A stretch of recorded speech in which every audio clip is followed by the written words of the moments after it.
Shalom jemaat yang terkasih di dalam Tuhan Yesus Kristus. Hari ini kita kembali berjumpa di dalam persekutuan doa keluarga dalam Pekan Pentakosta 2020 GKJ Karangpandan. Dan di hari yang kedua ini, hari Jumat 22 Mei 2020, kita akan bersama-sama merendahkan diri di hadapan Tuhan, berdoa, meminta anugerah dan belas kasihan Tuhan, meminta supaya Tuhan berkenan hadir di dalam kehidupan kita dan di dalam kita mengerjakan segala sesuatu. Mari sebelumnya kita memuji nama Tuhan di dalam Kidung Jemaat 362. Aku milikmu, Yesus Tuhanku.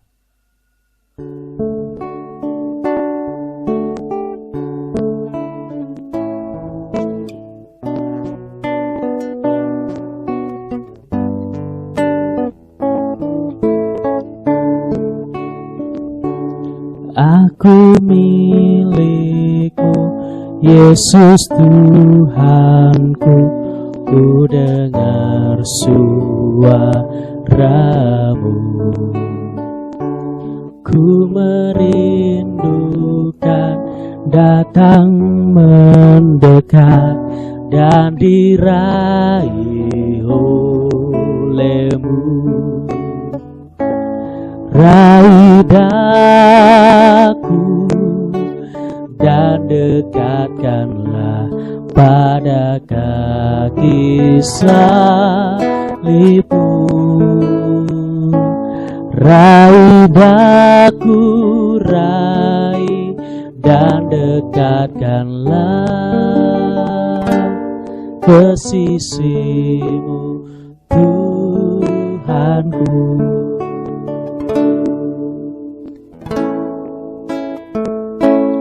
Aku hambamu, kau sucikanlah oleh kasih kurnia, hingga jiwaku memegang teguh kehendakmu yang mulia. Raih daku dan dekatkanlah pada kaki salibmu. Raih daku, raih dan dekatkanlah ke sisimu, Tuhanku.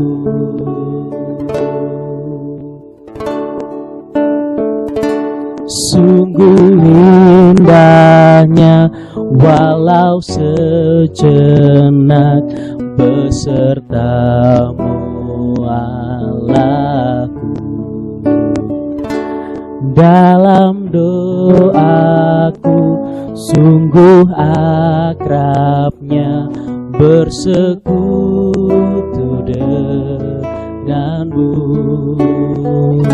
Raih daku dan dekatkanlah pada kaki salibmu. Raih daku, raih dan dekatkanlah ke sisimu, Tuhanku.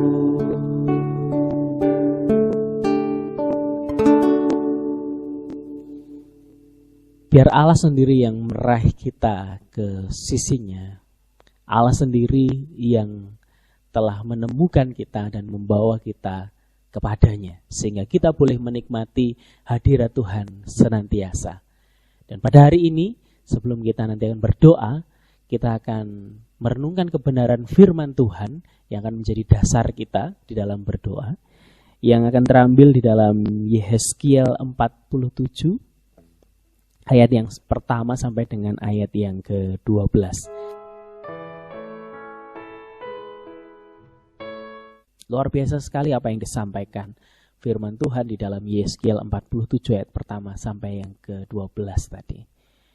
Saya sebelumnya ingin bertanya, pernahkah Bapak Ibu Saudara ya bertemu dengan orang yang rela berdesak-desaan, antri, berpanas-panasan, bahkan mungkin kehujanan demi mendapatkan tiket untuk bisa nonton bola secara langsung di lapangan sepak bola? Mungkin pada masa-masa ini, masa-masa pandemi, kita tidak akan menemukan hal seperti itu. Kita akan menemukannya di mal-mal ya. Mungkin ada ya yang masih ngantri desak-desaan, mungkin ada. Tapi di lapangan bola mungkin tidak ada. Nah, Bapak Ibu, kemudian ada pertanyaan, kenapa mau repot-repot seperti itu, berpanas-panasan seperti itu? Kenapa tidak nonton di TV? Lebih jelas, lebih nyaman. Ternyata beberapa orang memilih untuk tetap menonton secara langsung di lapangan karena atmosfernya berbeda. Suasananya berbeda jika dibandingkan jika berada di rumah. Nonton lewat TV, televisi pasti beda. Nah, atmosfer itu seringkali mempengaruhi perasaan, pikiran, dan perilaku seseorang. Maka tidak jarang kita menemukan di Indonesia supporter bola di lapangan itu bisa tersulut emosinya, bahkan bertindak anarkis. Karena atmosfer yang ada di sana itu membuat pikiran, perasaannya, bahkan tingkah lakunya itu bisa terpengaruh. Nah, Bapak Ibu Saudara, lalu bagaimana dengan hadirat Allah? Kalau kita membaca tadi di dalam Yeskiel 47, ya, kita melihat bagaimana hadirat Allah itu mempengaruhi kehidupan orang. Bagaimana bisa begitu? Nah, di dalam Yeskiel 47 itu hadirat Allah diibaratkan sebagai aliran air yang keluar dari ambang pintu bait suci. Ya, semakin lama atau semakin jauh, semakin dalam, semakin deras, semakin tidak terseberangi. Semakin memberi kehidupan, semakin menjadikan daerah-daerah di sekitarnya itu terpengaruh. Ya, aliran air yang berasal dari bait Allah itu mempengaruhi kehidupan banyak orang, banyak pohon, ya, banyak laut bahkan ya, yang asin menjadi tawar. Ada pengaruh yang besar dari air yang mengalir dari bait suci.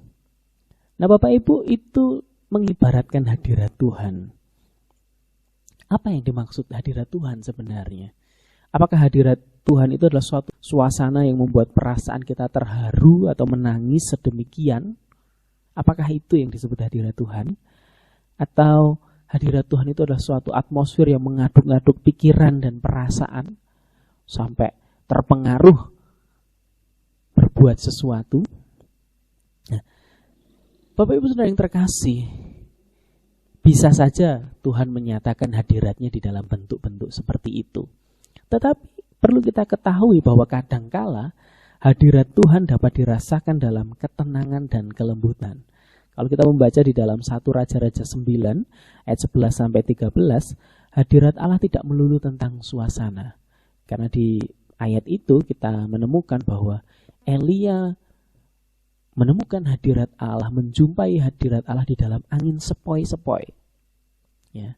Sebelumnya ada angin ribut, angin badai bahkan yang memecah batu, tapi di situ tidak ada Allah. Tapi kemudian ada angin sepoi-sepoi dan di situ ada Allah. Jadi kadangkala hadirat Allah itu bukan tentang suasana. Ya. Lalu bagaimana dengan hadirat Allah? Hadirat Allah itu dapat nyata ketika seseorang itu hidupnya digerakkan oleh Allah. Ya, ketika apa yang dilakukan itu berdasarkan nilai-nilai kerajaan Allah, maka saat itu sebenarnya kehadiran Allah sedang dinyatakan. Ketika nilai-nilai kebenaran, nilai-nilai kerajaan Allah itu dinyatakan, maka sebenarnya saat itu kehadiran Allah nyata. Nah, melalui kebenarannya yang kita hidupi, disitulah Allah menyatakan kehadirannya. Nah, dalam kehadirannya tentu ada pertobatan. Di dalam kehadirannya ada buah yang baik. Di dalam kehadirannya itu ada perubahan hidup. Tadi diibaratkan air asin menjadi air tawar. Menghasilkan buah seperti pohon-pohon di tepi sungai tadi menghasilkan buah senantiasa. Maka Bapak Ibu, penting bagi kita untuk bisa mengundang kehadiran Allah di dalam kehidupan kita. Allah sendiri telah hadir bagi kita, Allah sendiri telah menyatakan diri kepada kita. Tetapi mari kita biarkan supaya kita boleh merasakan hadirat Tuhan melalui nilai-nilai kehidupan yang kita nyatakan. Tentu saja nilai-nilai yang sesuai dengan kerajaan Allah. Sehingga kehadiran Sang Raja bisa dirasakan oleh setiap orang. Ini yang menjadi dasar kita berdoa pada hari ini. Dan hari ini kita akan berdoa beberapa pokok doa.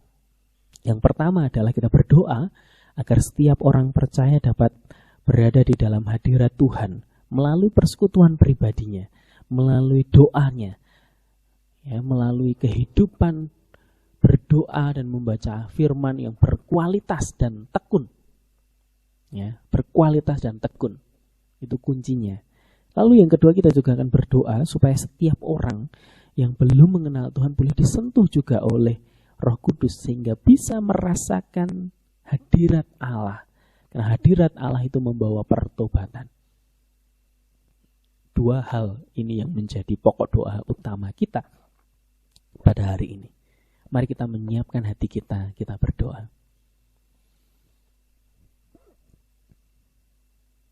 Tuhan, terima kasih kalau kami boleh merasakan hadirat-Mu. Kami boleh merasakan Engkau menjamah kami dengan lembut. Engkau menyatakan diri kepada kami senantiasa di dalam kehidupan kami. Ampuni kami kalau seringkali kami terlalu sibuk dengan diri kami sendiri, sehingga kami tidak bisa merasakan bahwa Allah hadir bagi kami, bahwa Allah ada bersama kami. Sehingga seringkali nilai-nilai kebenaran Allah, nilai-nilai kerajaan itu tidak kami nyatakan. Dan kehadiran Allah itu tidak bisa dirasakan oleh orang lain melalui kehidupan kami. Ampuni kami ya Tuhan karena hal itu. Maka hari ini kami datang kepada Engkau, hendak membawa pokok-pokok doa kami, hendak membawa kerinduan kami, supaya hadirat Allah itu boleh dinyatakan. Yang pertama kami berdoa, supaya Tuhan menolong setiap orang percaya, kami anak-anak-Mu, boleh terus merasakan hadirat-Mu di dalam kehidupan kami sehari-hari.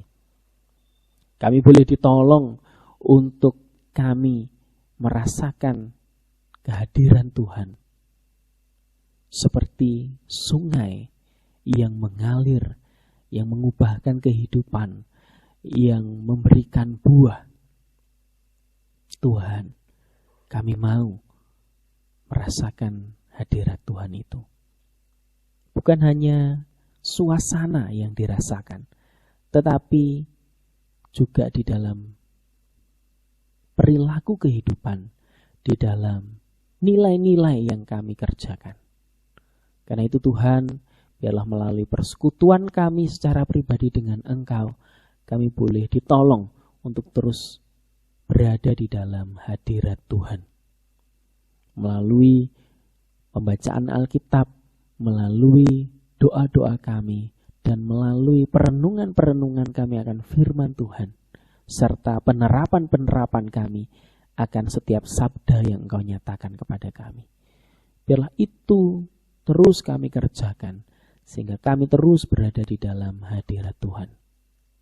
Tuhan, nyatakanlah kasih-Mu, pertolongan-Mu bagi kami, anak-anak-Mu, umat yang percaya kepada Engkau.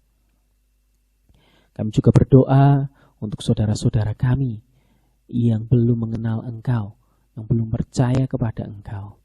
Tuhan, kiranya Roh Kudus berkenan menemui dan menjamah hati mereka. Tuhan, hadirkan kehadiran-Mu, hadirat-Mu.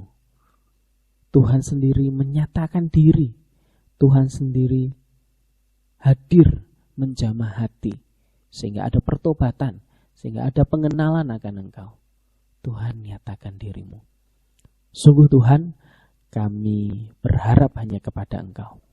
Terlebih di tengah kondisi ini, kami tidak mungkin bisa bertahan kalau kami tidak terus berada di dalam hadirat Tuhan. Hadirat Tuhan itu yang memampukan kami kuat, yang memampukan kami bertahan. Ya, karena Engkau ada bersama kami. Terima kasih Tuhan. Ini seruan doa kami menyerahkan semua ke dalam tangan kuasa Tuhan. Di dalam nama Tuhan Yesus Kristus, Allah kami yang hidup, kami berdoa dan mengucap syukur. Amin. Sungguh Tuhan telah menyatakan diri kepada kita. Secara lembut, Dia boleh hadir dan menemui kita. Mari kita memuji Dia. Kita agungkan Dia yang telah lembut memanggil kita. Sungguh lembut Tuhan Yesus memanggil aku dan kau. Lihatlah Dia prihatin menunggu aku dan kau. Hai mari datanglah kau yang lelah, mari datanglah. Sungguh lembut Tuhan Yesus memanggil kau yang sesat, marilah. Tuhan memberkati kita semua. Amin.